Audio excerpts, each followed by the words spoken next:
نحمده ونصلي على رسوله الكريم اما بعد بسم اللہ الرحمن الرحیم۔ عزیز طلباء، آج ہم علم البدیع سبق نمبر 8 شروع کر رہے ہیں۔ سب سے پہلے ہم حسب عادت عبارت پڑھتے ہیں اور اس کے بعد سبق کا خلاصہ اور آخر میں عبارت کا ترجمہ اور مختصر تشریح ہم پڑھیں گے۔ عزیز طلباء، آج کی سبق کی ابتدا والتقابل بین الجمع ظاہر سے ہو رہی ہے۔ آپ حضرات عبارت پر توجہ فرمائیے۔ وَتَقَابُلُ بَيْنَ الْجَمِيعِ ظَاهِرٌ إِلَّا بَيْنَ الْاتِّقَاءِ وَالِاسْتِغْنَاءِ فَبَيَّنَهُ بِقَوْلِهِ وَالْمُرَادُ بِاسْتِغْنَاء أَنَّهُ زَهَدَ فِيمَا عِنْدَ اللَّهِ تَعَالَى كَأَنَّهُ مُسْتَغْنٍ عَنْهُ أي عما عند الله تعالى فلم يتقه، أو المراد باستغناء استغنى بشهوات الدنيا عن نعيم الجنة فلم يتقه، فيكون الاستغناء ملزما لعدم الاتقاء وهو مقابل للاتقاء، فيكون هذا من قبيل قوله تعالى أشداء على الكفار رحماء بينهم۔ وزاد السكاكي في تعريف المقابلة قيدا آخر حيث قال هي أن يجمع بين شيئين متوافقين أو أكثر وبين ضديهما، وإذا شرط ها هنا أي فيما بين المتوافقين بالمتوافقات أمر شرط ثمه أي فيما بين ضديهما أو أزدادهما ضده أي ضد ذلك الأمر كهاتين الآيتين، فإنه لما جعل التيسير مشتركا بين الإعطاء والاتقاء والتصديق جعل ضده أي ضد التيسير وهو التعسير المعبر عنه بقوله فسنيسره للعسرة مشتركا بين أزدادها وهي البخل والاستغناء والتكذيب، فعلى هذا لا يكون قوله مع أحسن الدين والدنيا من المقابلة، لأنه اشترط في الدين والدنيا الاجتماع ولم يشترط في الكفر والإخلاص ضده۔ عزیز طلباء، اس سبق میں مصنف علیہ الرحمہ سب سے پہلے یہ بات ذکر فرمائیں گے کہ سبق نمبر 7 میں ہم نے پڑھا تھا کہ صنعت مقابلہ جو طباع کے انواع میں سے ایک نوع ہے،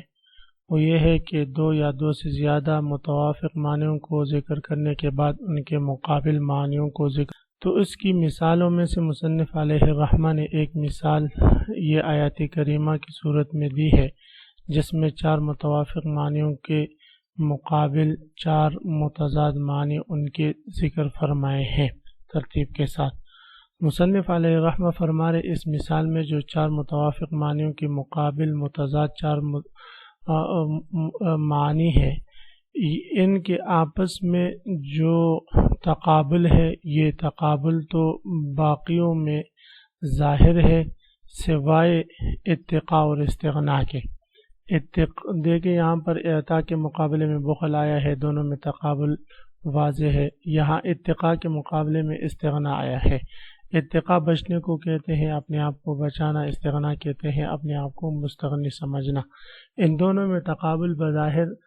جو ہے تھوڑا سا مخفی تھا، تو اس لیے مصنف علیہ الرحمہ نے فرمایا یہاں پر تقابل کی 2 صورتیں ہیں۔ پہلی صورت یہ ہے کہ استغناء کا معنی ہم لے زہد کے معنی میں، یعنی استغناء کا معنی یہ ہو کہ زہد فیما عند اللہ، اس شخص نے اس چیز سے جو اللہ کے پاس ہے، اللہ کی نعمت ہے، اپنے آپ کو ان نعمتوں سے اس نے مستغنی سمجھا اور اپنے آپ کو اس نے بڑا سمجھا، اور اللہ رب العزت سے وہ ڈرا نہیں، اور اللہ رب العزت کا خوف اس کے دل میں نہیں آیا۔ تو یہ عدم ڈرنا، عدم تقوی، یہ جو ہے نہ بچنا، یہ اتقاء کے مقابل میں ہے۔ یا استغناء کا معنی ہے یعنی وہ اپنے آپ کو دنیا کی شہوات میں لگا کر دنیا کی جنت کے نعمتوں سے اس نے اپنے آپ کو مستغنی کر دیا، اور ان شہوات میں لگ کر وہ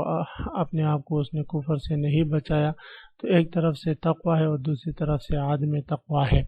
تو اس صورت میں گویا کہ عدم تقوی یعنی اپنے آپ کو جو ہے شہوات سے نہ بچانا، یہ عدم تقوی کا ایک ملزوم معنی ہوگا، لازم معنی ہوگا، حقیقی معنی اس کا نہیں ہوگا۔ جس طرح کہ اشداء علی الکفر رحماء بینہم میں تقابل ہے، اگرچہ شدت کے مقابلے میں رحمت نہیں آتا، بلکہ رحمت کا جو لازم معنی ہے لین وہ اس کے مقابل میں آتا ہے۔ تو اسی طرح یہاں پر بھی پھر استغنا کا حقیقی معنی تو اتقاء نہیں ہے، لیکن اس کا لازمی معنی ہے۔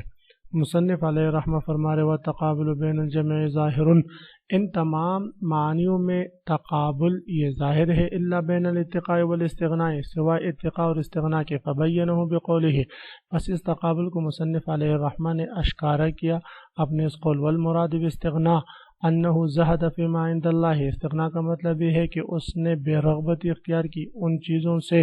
جو اللہ کے پاس ہے، یعنی آخرت کے ثواب سے، کہ انہ مستغنی عنہ، گویا کہ اس سے مستغنی عما عند اللہ تعالی، جو اللہ کے ہاں ہے، فلم یتقی، بس وہ اللہ سے ڈرا نہیں۔ اب المراد باستغناء، یا استغناء کا مطلب ہے استغنا بشہوات الدنیا عن نعیم الجنہ، وہ نعمت دنیا کے شہوات میں لگ کر جنت کی نعمتوں سے اس نے اپنے آپ کو مستغنی کر دیا، اور یہ استغناء اختیار کرتے ہوئے وہ اللہ سے ڈرا نہیں۔ یکون الاستغناء مستلزما لعدم الاتقاء، تو یہ استغناء یہ لازم معنی ہوگا عدم اتقاء کا، وہ مقابل الاتقاء، اور یہ عدم اتقاء کے مقابل آ جاتا ہے۔ فیکون ھذا من قبیل قولہ تعالی، تو یہ عدم اتقاء جو اتقاء کے مقابلے میں ہے، یعنی اس کا لازم معنی ہے، یہ اس قبیل سے ہو جائے گا جیسے کہ اللہ تعالیٰ کے قول اشداء علی الکفار رحماء بینہم، یہ کافروں کے لیے سخت اور آپس میں رحم دل ہیں۔ تو یہاں پر شدت کے مقابلے میں رحمت تو نہیں ہے، پھر بھی یہ صنعت طباق میں سے ہے، تو یہاں پر رحمت کا جو لازم معنی ہے لین، وہ شدت کے مقابلے میں۔ وزاد سکاکی فی تعریف المقابلہ، صنعت طباق کی انواع میں سے جو صنعت مقابلہ ہے، اس کی تعریف تو ہم نے پڑھ لی۔ اب علامہ سکاکی رحمہ اللہ تعالیٰ فرماتے ہیں کہ اس کی تعریف میں ایک قید کا اضافہ ہے، وہ یہ ہے کہ صنعتی مقابلہ کی تعریف وہ فرماتے ہیں کہ ان یجمع بین شیئین متوافقین او اکثر و بین ضدیہما واذا شرط ہاہنا فیما بین المتوافقین والمتفقات امر شرط سمہ، یعنی وہ فرماتے ہیں کہ دو متوافق معنیوں کو ذکر کرنے کے بعد ان کے مقابل معنیوں کو ذکر کرنا، یہ تو صنعت مقابلہ کی آخری یعنی عام تعریف ہے۔ وہ فرماتے اس میں اس قید کا بھی اضافہ کرو کہ اگر دو متوافق معنی یا زائد متوافق معنی کے ساتھ کسی قید یا شرط کو لگایا گیا ہو تو ان کے مقابل معنی میں بھی اس شرط یا قید کو مد نظر رکھنا یہ ضروری ہوگا۔ یہ علامہ سکاکی رحمہ اللہ تعالیٰ کی رائے ہے۔ تو ان کی اس تعریف کے مطابق آپ دیکھیں فَأَمَّا مَنْ أَعْطَىٰ وَاتَّقَىٰ وَصَدَّقَ بِالْحُسْنَىٰ فَسَنُيَسِّرُهُ لِلْيُسْرَىٰ، اس مثال میں آپ دیکھیں غور کریں کہ یہاں پر متوافق معنیوں کو نُيَسِّرُهُ لِلْيُسْرَىٰ کے قید کے ساتھ مقید کیا، اور بخل استغناء اور تکذیب بالحسنیٰ کو نُيَسِّرُهُ لِلْعُسْرَىٰ اس کے مقابل اس کے ضد کے قید کے ساتھ مقید کیا، تو دونوں کے ساتھ قید لگائی ہے، ایک کے ساتھ اس کی مناسبت سے، دوسرے کے ساتھ اس کی مناسبت سے۔ تو یہی بات علامہ سکاکی رحمہ اللہ تعالیٰ فرماتے ہیں صنعت مقابلہ میں وہ صورت شامل ہوگی جس میں اگر پہلے نوع کے متوافق معنیوں میں کوئی قید ہے تو دوسرے اس کے مقابل معنیوں کے ساتھ بھی وہ قید و شرط ہونا ضروری ہے۔ لہذا ان کی اس تعریف کے مطابق جو یہ ہے ما احسن الدنیا و ما احسن الدین و الدنیا اذا اجتمع،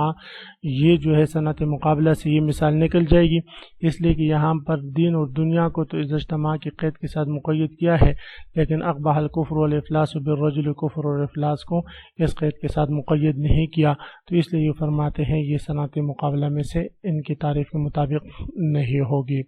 تو فرماتے ودخل وزاد سکاکی فی تعریف المقابلت، اور علامہ سکاکی رحمہ اللہ تعالی نے صنعت مقابلہ کی تعریف میں اضافہ فرمایا قید آخر، ایک دوسرے قید کا، حیث قال، وہ فرماتے ہیں کہ صنعت مقابلہ کی تعریف یہ ہے کہ ان یجمع بین شیئین متوافقین، دو متوافق چیزوں کو جمع کیا جائے، وہ اکثر یا اس سے زائد، وبین ضدیہما، اور ان کے اضداد کو بھی آپس میں جمع کیا جائے، وَإِذَا شُرِطَ هَا هُنَا أَيْ فِيمَا بَيْنَ الْمُتَوَافِقَيْنِ وَالْمُتَوَافِقَاتِ، جب ان متوافق معنیوں کے درمیان کسی شرط کو لگایا گیا، کسی امر کو شرط قرار دیا گیا، شُرِطَ سَمَّهُ، تو مقابل اور متضاد معنی میں بھی اس شرط کو ملحوظ نظر رکھا جائے گا، اے فیما بین ضدیہما و ازدادہما، ان دونوں کے جو ضد ہے یا ازداد ہیں ان میں بھی اس کی ضد کی شرط لگائی جائے گی، اے ضد ذالک الامر، اس امر کی جو ضد ہوگی اس کی شرط لگائی جائے گی۔ کہاتین الآیتین، جس طرح کہ ان دو آیاتوں میں میں نے تفصیل بتا دی، فاما من آتا واتقى وصدق بالحسنى میں تیسیر لليسرى کی قید لگائی ہے۔ فإنه لما جعلت تیسیر مشترکا بین الاعطاء والاتقاء والتصدیق، جب تیسیر جو ہے وہ اعطاء، اتقاء اور تصدیق ان سب کے درمیان مشترک تھی، تو جعل ضدہ، تو اس کے ضد، اے ضد تیسیر، تیسیر کی ضد، وہ تاثیر، جو کہ تاثیر ہے جس کو تعبیر کیا گیا ہے فسنیسر للعسرى کی آیات کی صورت میں مشترکا بین ازدادھا، تو یہ بھی ان کے ازداد کے درمیان مشترک ہے۔ جو قید پہلے والے متوافق معنیوں کے درمیان مشترک تھی، تو اس کی ضد والی قید اور دوسرے متضاد معنیوں کے درمیان مشترک ہے، اور وہ متضاد معنیوں سے مراد بخل ہے، استغنا ہے اور تکذیب ہے۔ فعلی ھذا لا یکون قولہ ما احسن الدین والدنیا، لہذا اس تعریف کے مطابق ابو دلامہ کا یہ شعر ما احسن الدین والدنیا اذا اجتمعا، یہ مقابلہ صنعت مقابلہ میں سے نہیں ہوگا، لأنہ اشترط فی الدین والدنیا الاجتماع، اس لیے کہ انہوں نے تو دین اور دنیا میں اجتماع کی قید لگائی ہے، ولم یشترط فی الکفر والافلاس، کفر اور افلاس میں اس کی شرط نہیں لگائی، ضدہ جو اس کی ضد ہے یعنی اس ضد کی شرط نہیں لگائی، تو لہذا یہ علامہ سکاکی رحمہ اللہ تعالیٰ کی تعریف کے مطابق صنعت مقابلہ میں داخل نہیں ہوگا۔ تو عزیز طلبہ، اسی کے ساتھ آج کے سبق کے اختتام ہوا۔ آج کے سبق میں ہم نے پڑھا کہ جن متوافق معنیوں کے مقابلے میں متضاد معنیوں کو ذکر کیا جاتا ہے، ان میں تقابل ضروری ہوتا ہے، اور اس تقابل سے متعلق مصنف علیہ الرحمہ نے پہلے اتقاء اور استغنا کا معنی ذکر فرمایا، پھر علامہ سکاکی رحمہ اللہ تعالیٰ نے جو صنعت مقابلہ کی تعریف ذکر کی ہے اس کی تفصیل آج کے سبق میں ہم نے پڑھی۔ آپ حضرات اس کو خوب غور سے سنیں سمجھے۔ اللہ ہم سب کا حامی و ناصر ہو، آمین۔ وآخر دعوانا ان الحمد للہ رب العالمین۔